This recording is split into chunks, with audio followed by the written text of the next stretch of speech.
मेरे नैना सावन भादो भाग 2। वो लोग घर पहुंचे तो देखा कि अमित घर पर नहीं था। काका उनके घर के एक नौकर थे।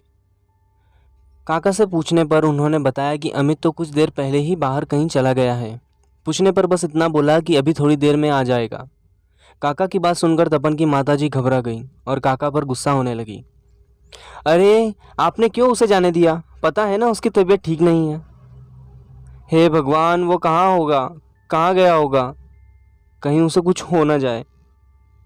उनको चिंतित देख तपन उनसे बोला, अरे माँ आप चिंता मत करो, थोड़ा बाहर घूम आएगा तो उसका जी अच्छा हो जाएगा।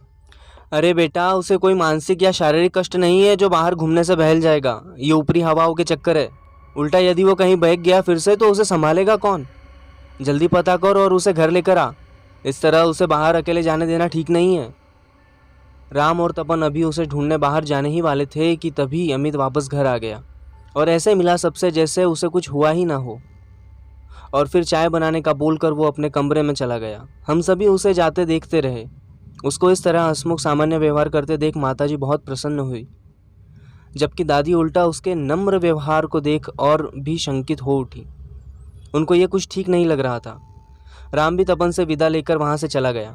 तपन की माँ चाय बनाकर उसके कमरे में ले गई।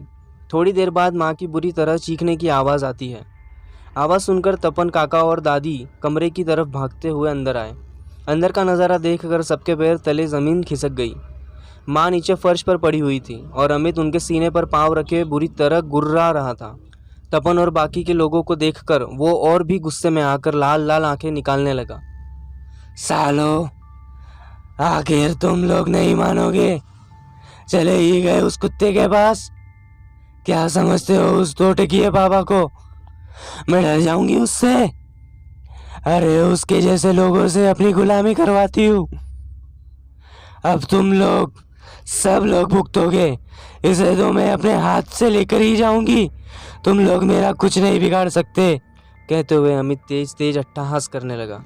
ये देख सभी थरथर कांपने लगते हैं। काका माताजी को उसकी लात की गिरफ्त से बचाने जैसे ही उसके पास जाते हैं, वैसे ही अमित माताजी के सीने पे पाँव उठाकर उसी पाँव की जोरदार लात उनको मारता है। काका दूर जा फिकाते हैं। इतने में तपन की माताजी फौरन वहाँ से उठकर दादी के पास आ जाती हैं। दादी भी अपने डर पर नियंत्रण पाते हुए तेज आवाज़ में अमित से बोली, बता कौन है तू, कहाँ से आई है? इस बच्चे ने तेरा क्या बिगाड़ा है, बता। जहाँ से भी तुम आई हो वहीं लौट जाओ। बदले में जो कुछ भी तुम मांगोगी हम तुम्हें दे देंगे, लेकिन मेरे बच्चे को छोड़ दो।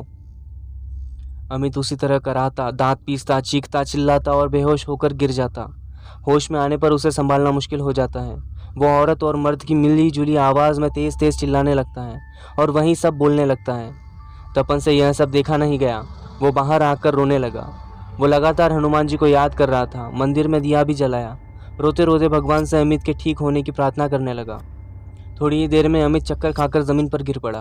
उसे कमरे में लाकर पलंग पर लिटा दिया गया। उसके शांत होने पर उसे पानी पिलाया गया। पानी पीने के कुछ देर बाद वो और भी भयानक रूप में आ गया था। उसका चेहरा एकदम काला हो गया, आंखें लाल सुर्ख हो गई। यह वो अमित नहीं था जिसे सभी पहचानते थे। ऐसा लग रहा था जैसे उसकी आंखें फटकर बाहर आ जाएगी। पास जाने पर वो हर किसी को काटने मारने को दौड़ता, अपना मुंह खुद ही नोचने लगता और फिर से शांत हो गया और रोने लगता। सभी ने पूछा, तुम कौन हो, क्यों हमें परेशान कर रहे हो और उसे भी? अमित ने वहाँ मौजूद सभी लोगों की तरफ ऐसे देखा जैसे सबकी जान ही ले लेगा। वो कुछ देर तक सबको घूरता रहा। वो अमित नहीं था, उसकी जगह किसी और ने ले ली थी। सबको बारी बारी घूरने के बाद उसकी आंखें अपने कोटर में लाल गोल घूमने लगीं। ऐसे अनोखे नज़ारे तपन जीवन में पहली बार ही देख रहा था। वो चीखना चिल्लाना और वो भयानक सी हंसी, वो दांत पीसना, किटकिटाना, दर्द में कराहना, हड्डियों का एक साथ कड़कड़ना, सब कुछ एक मनहूसियत में बदल चुका था। फिर अमित ने एक लंबी सांस खींची और छोड़ी। उसकी सांस की दुर्गंध इतनी थी वो सब अपना मुंह ढककर घर से बाहर निकल गए। अमित पागलों की तरह हंसे जा रहा था। फिर वो एक औरत की आवाज़ में दादी की तरफ देखकर बोलने लगा, सुन बुढ़िया, मुझे केवड़े का इत्र, ताज़ा मुर्गे का मांस चाहिए। मैं तभी इसे छोड़ूंगी, वरना ये तो गया। कहते ही अमित पागलों की तरफ फिर से हंसने लगा। वो दुष्ट आत्मा अब अपने पूरे रूप में आ चुकी थी। जल्दी करो, दफा हो जाओ, ये सामान लेकर ही आना, वरना इसे तो मैं साथ ही ले जाऊंगी। अमित की गर्दन उल्लू की तरह जल्दी जल्दी आजू बाजू ऊपर नीचे होने लगी। उसके मुंह से लार टपक रही थी जिसे वो बड़े घिनौने अंदाज में अपनी शर्ट की बांह से पोंछ रहा था। उसे देख सबके चेहरे पीले पड़ गए थे। तपन फौरन बाजार की तरफ भागा। वो केवड़े का इत्र और सिंगार का सामान लेकर गाड़ी में रखने लगा। अब उसे ताज़े मुर्गे का मांस लेना था। वो ठहरा पूजा पाठ ही करने वाला इंसान जो प्याज और लहसुन से भी दूर भागता। भला वो कैसे मांस खरीदता। अकेले उसकी हिम्मत कसाई की दुकान में जाने की नहीं हुई। उसने अपने दोस्त राम को फ़ोन लगाया और उसे पूरी बात बताई। कुछ देर में राम भी वहाँ आ गया। उन लोगों ने जैसे तैसे वो सब सामान खरीदा और घर आ गए। घर आते ही उन्होंने देखा कि अमित पलंग पर सोया हुआ है और पास ही सारा सामान बिखरा पड़ा हुआ था। उसकी माताजी रोए जा रही थी। दादी माला लिए मंत्र जाप कर रही थी।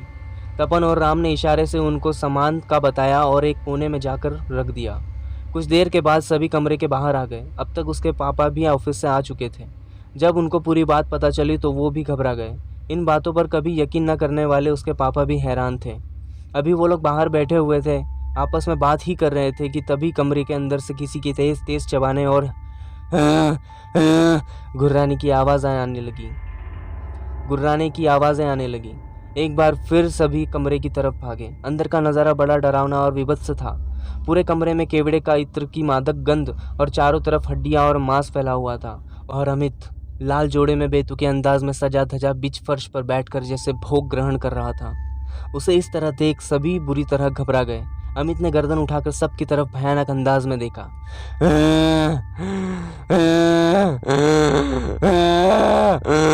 बहुत बढ़िया था मुर्गा, मैं तृप्त हुई, बहुत प्रसन्न हुई। जा इसे छोड़ती हूँ, ले संभाल बढ़िया अपने लाडले को। इतना कहते ही अमित के शरीर को एक तेज झटका सा लगा और वो निढाल होकर जमीन पर लुढ़क गया। उसके बेहोश होते ही माताजी और सभी लोग उसकी तरफ लपके। उसे उठाकर पलंग पर लिटाया। कमरे में तीव्र बदबू फैली हुई थी। काका कमरा साफ करने में लग गए। दादी नहा धोकर पूजा घर में जाकर गंगा जल लाकर मंचोत्तार करने लगी। मंत्रों का उच्चार हुए पूरे घर में छिड़कने लगी। कुछ देर बाद अमित होश में आ गया। उसे कुछ भी पता नहीं था कि उसके साथ क्या हुआ। वो आश्चर्य से सबको देखने लगा। उसके पापा ने उसे संभाला और प्यार से उसे गले लगा लिया। ये देख माताजी दादी जी की भी आंख भीग आई। माहौल भावुक हो गया। राम और तपन भी कमरे से बाहर आ गए। बाहर आते ही तपन राम के गले लगकर फूट फूट कर रोने लगा। राम भी उसे दिलासा देने लगा। तपन के पापा ने एक मशहूर साइकियाट्रिस्ट से अपॉइंटमेंट लेकर उसे दिखाने ले गए। डॉक्टर को अमित की एक एक बात बताकर वो उससे ठीक तरह से इलाज की विनती करने लगे। डॉक्टर ने अमित के कुछ ज़रूरी टेस्ट किए। अमित से पूछा भी, पर अमित कुछ खास नहीं बता पाया। साइकियाट्रिस्ट के 3-4 चक्कर लग चुके थे और इस बीच अमित सामान्य ही था। अंत में साइकियाट्रिस्ट ने तपन के पापा से बोला, देखिए किशोर जी, अमित का पूरा केस स्टडी करने और उसकी सारी रिपोर्ट देखने के बाद मैं इतना ही कह सकता हूँ कि अमित को मानसिक बीमारी तो नहीं लगती। सारी रिपोर्ट्स नॉर्मल हैं। पर क्योंकि आपने जैसा बताया कि अमित पहले कैसा व्यवहार कर रहा था, क्या क्या बोलता था और उसकी आवाज़ें में अंतर आ जाता था, मुझे ये सब सुनने के बाद यही लगता है कि ये या तो डबल पर्सनैलिटी केस है जिसमें इंसान स्वयं को 2 शख्सियतों के रूप में जीता है। ये एक ऐसी मानसिक अवस्था है जो किसी भी टेस्ट, किसी भी जांच में पकड़ी नहीं जाती।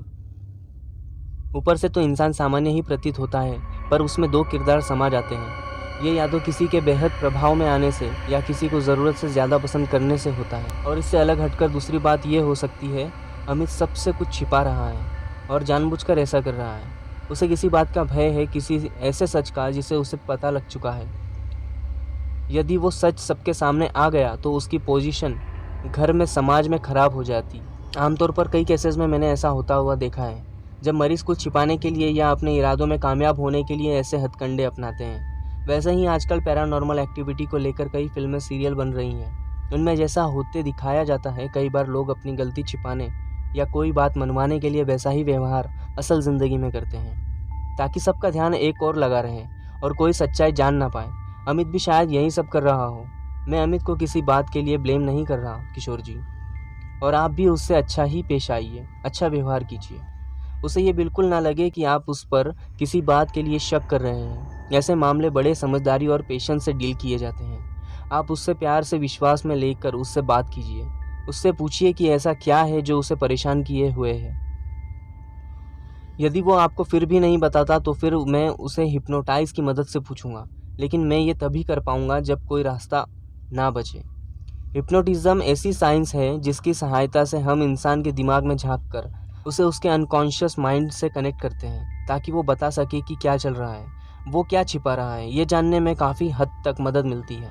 इसकी सहायता से हम इंसान को उसके अतीत में ले जाते हैं, पर कभी कभी इससे भारी नुकसान भी होता है क्योंकि दिमाग की नसों पर दबाव कभी कभी इंसानी याददाश्त पर बहुत बुरा असर डालता है।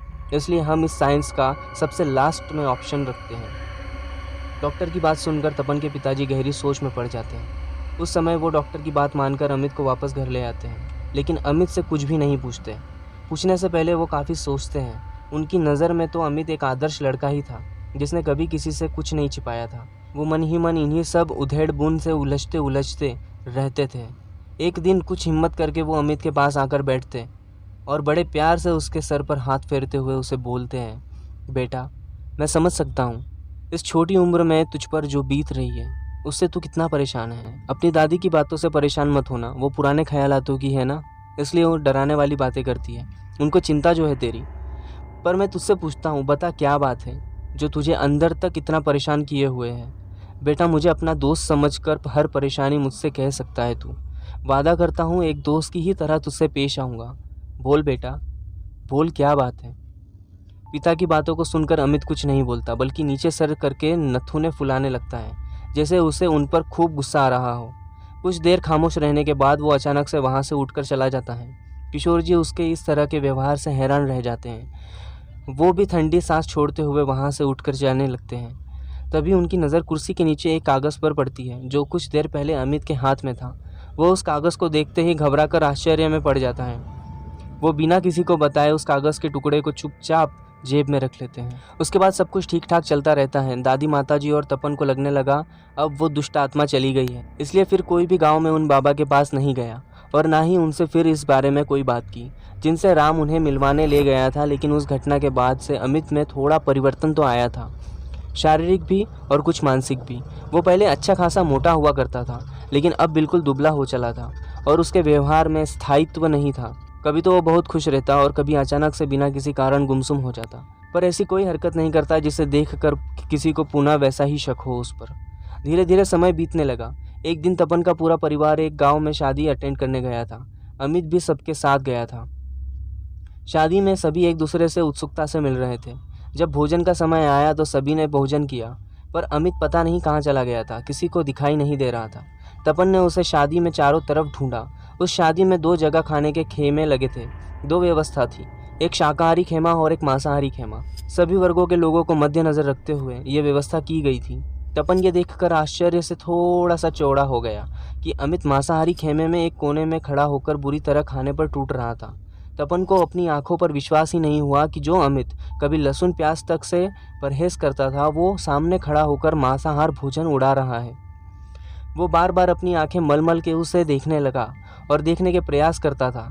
तभी तपन कुछ समझ पाता, कुछ बोल पाता, इसके पहले ही रिश्तेदारों ने उसे आवाज़ लगा दी। वो पलटकर फौरन उनके पास चला गया और उनके साथ व्यस्त हो गया। पर उसने अमित के मांसाहार करने वाली बात किसी को नहीं बताई, क्योंकि सभी घर वाले बहुत खुश थे।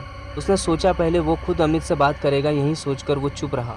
उसने मन में संदेह भी था, अमित के पूरी तरह ठीक है या नहीं। शादी से वापस आते समय एक घटना और घटी। उन लोगों के साथ रास्ते में सभी लोग एक होटल पर चाय पानी के लिए रुके। कुछ उपद्रवी तत्व वहाँ पहले से ही जमे हुए थे, जो आने जाने वालों से बदतमीजी कर रहे थे, उन पर फप्तियाँ कस रहे थे। जब उन्होंने एक औरत जिसके हाथ में एक बच्चा था उसको भी कमेंट्स करना शुरू कर दिया। ये सब देख अमित नीचे चेहरा करके गुस्से में लाल हो सुलगता रहा। तपन उसकी इस हरकत को बराबर नोटिस कर रहा था। उधर अमित गुस्से में अपने होठों और गालों को फड़फड़ाते हुए अचानक से कुर्सी से फेंक कर उठा और भयंकर गर्जना करते हुए उन लोगों से भिड़ गया। अमित ने देखते ही देखते अकेले उन लड़कों को उठाकर चारों तरफ ऐसे फेंका जैसे वो सूखे पत्ते हो। ऐसे धोया कि वो सभी खुनाखुन होकर वहीं गिर पड़े। पुलिस तक आ गई। किसी को यकीन ही नहीं हुआ कि एक दुबले पतले लड़के ने अकेले उन मुस्टंडों की इतनी खतरनाक धुलाई कर दी। तपन और उसके पिताजी ने जैसे तैसे पुलिस को मनाकर वो केस रफा दफा किया। होटल वाले और उस औरत ने भी अमित के पक्ष में ही अपने बयान दिए। उसके बाद वहाँ से वो लोग बिना कहीं रुके सीधे घर आ गए। लेकिन अमित अब भी चुप बैठा हुआ था, जैसे उसके अंदर कोई तूफान मचा हुआ हो। घर आकर वो सीधे चुपचाप बिना किसी से कुछ बोले अपने कमरे में चला गया। सभी लोग उसमें अचानक आए परिवर्तन से हैरान थे, लेकिन तपन कुछ और ही सोच रहा था।